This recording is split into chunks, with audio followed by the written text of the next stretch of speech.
with comedian David Boyle, and I'm quitting alcohol. So I got out there today and climbed a jackfruit tree. Fucking injured. You've got to play injured sometimes. So I went to one of the auntie's houses and they've got one of the biggest fucking jackfruit trees I've seen.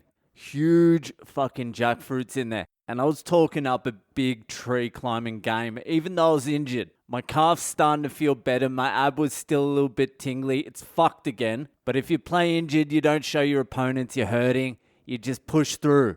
My opponent being the jackfruit tree. If you don't know what a jackfruit is, I've got some footage of me climbing the jackfruit tree. I'll chuck it up on Instagram. I should really only put it up on the Patreon, but I'll chuck it up on my social media, this one. But the rest of them are going on fucking Patreon. So I climbed up. It was a little bit of a struggle getting up the first part of the tree.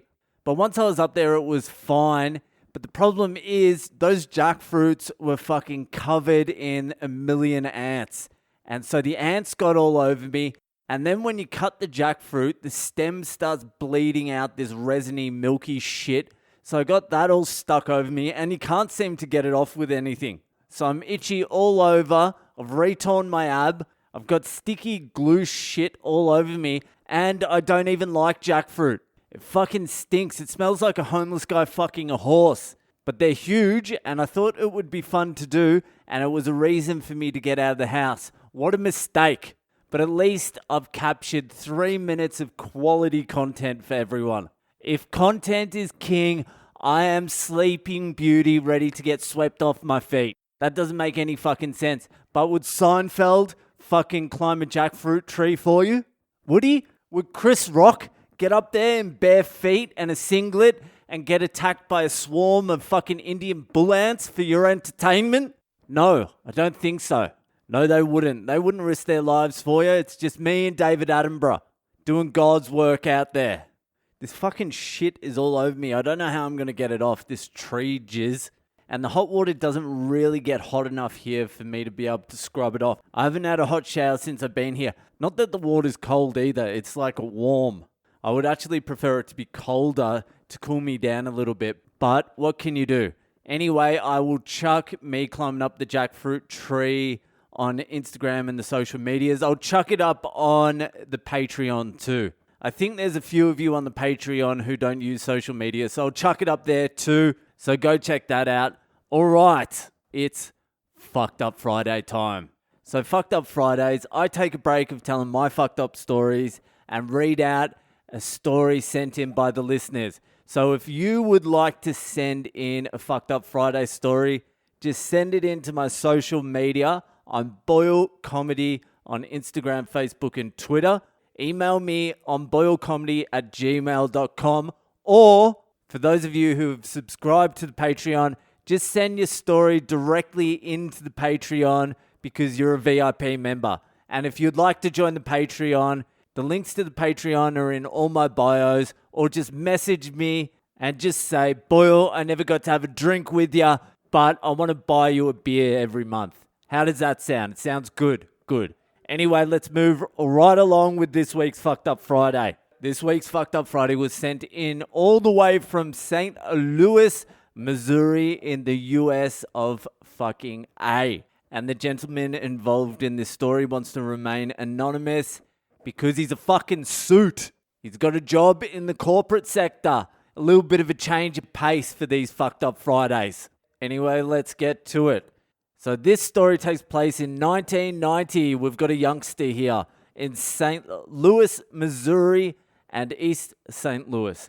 I was 24 years old and had a corporate job at a large St. Louis-based company. We wore suits and ties. This was long before the business casual movement.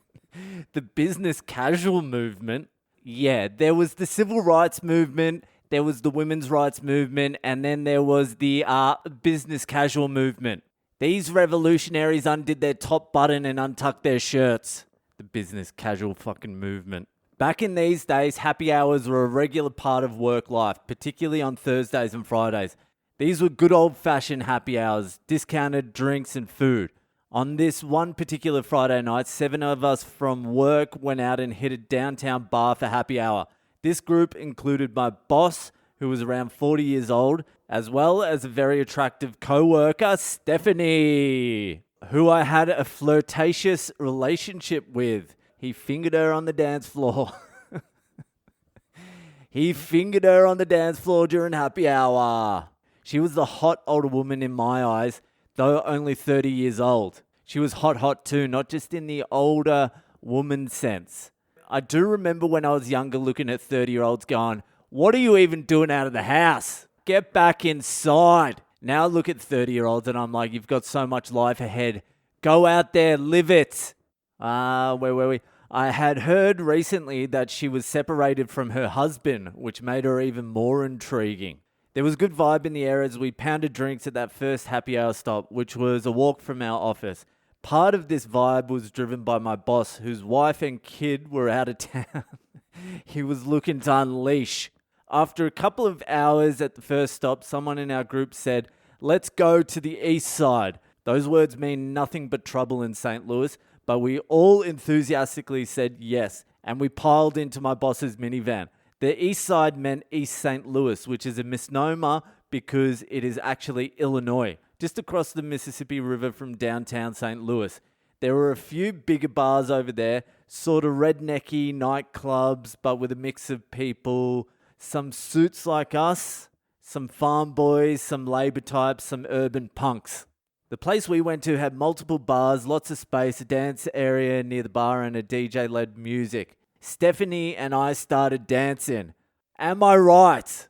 Little bit of action on the D floor, I'm thinking. She was getting hammered. All sounds good here. And at one point while dancing, she was spilling her beer on this dude next to her. I could not hear him because of the music, but he finally tapped her on the shoulder and asked her to watch the spilling as he was getting wet. Stephanie, who was wild, stopped dancing for a second, but then turned around, went to the bar and grabbed our half-full plastic pitcher and picked up the dancing again just like she had left off, except this time holding the pitcher instead of a plastic cup of beer. Of course, this caused larger splashes of beer that landed on this dude who was a muscular meathead. The dude then walked over to me and motioned me to the side of the dance floor, seemingly to talk to me about Stephanie's behavior. As I walked off the dance floor with him, shoulder to shoulder, he suddenly lowered his arm and with an uppercut elbowed me right in the face. Jesus, the old sucker elbow. It was completely unexpected. He hit me so hard that my feet literally left the ground and I landed on my back. I was stunned, but reflexively jumped up and tried to tackle the guy. As I did, he and a few of his friends started kicking the shit out of me. My group was late to learn what was going on, but ran to my aid. By then, the bouncers had broken it up and threw both groups out. It was awkward because they brought us out to the same parking lot and another skirmish almost broke out there. The uppercut with the elbow caused my nose to bleed profusely. My white dress shirt had blood all over it and my tie was ruined. Holy fuck, your tie! Not the fucking tie. After cleaning me up a bit, our group, still in a good mood, decided to go deeper into seedy East St. Louis to a strip club.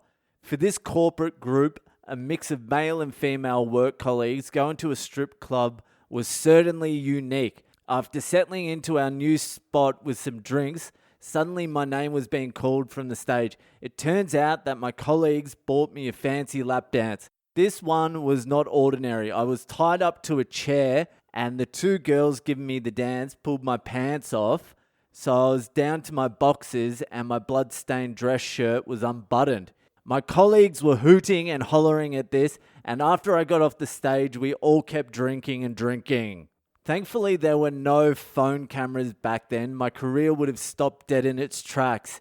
Yes, the good old 90s. Disposable cameras and Polaroids. That was the only way you were getting busted. And who ever got them developed anyway? We eventually piled back into the minivan, headed back to St. Louis around 1 a.m. About halfway through the drive, I realized that I was still in my boxers. I had no pants on. I was wearing wingtip dress shoes, a bloody dress shirt, and my suit jacket, but no fucking pants. 4 of the 7 of us went back to my boss's house and continued drinking, but then a complete blackout. I woke up the next morning with a slamming headache, butt naked with Stephanie on the couch. Stephanie pulls through. I don't remember at all the transition from being at the house drinking to being naked with Stephanie, but I must say I was pleased. No shit, despite the slamming headache. We ended up acknowledging that we had always liked each other and we had a fun relationship for a while, including road tripping a week later to New York City for a few days. As it turned out, we both had the same week scheduled for time off. And as a Midwestern girl, she had never been to New York. I don't know what the fuck happened to the end of that story. You hit the punchline. You banged Stephanie. That's it. That's the end of the story. I don't know why you added the 3-day trip to New York. That's what you learn early on as a stand-up comedian. You don't need the fluff. No one gives a shit that Stephanie was a Midwestern girl that hadn't seen the big city before. This isn't the Notebook.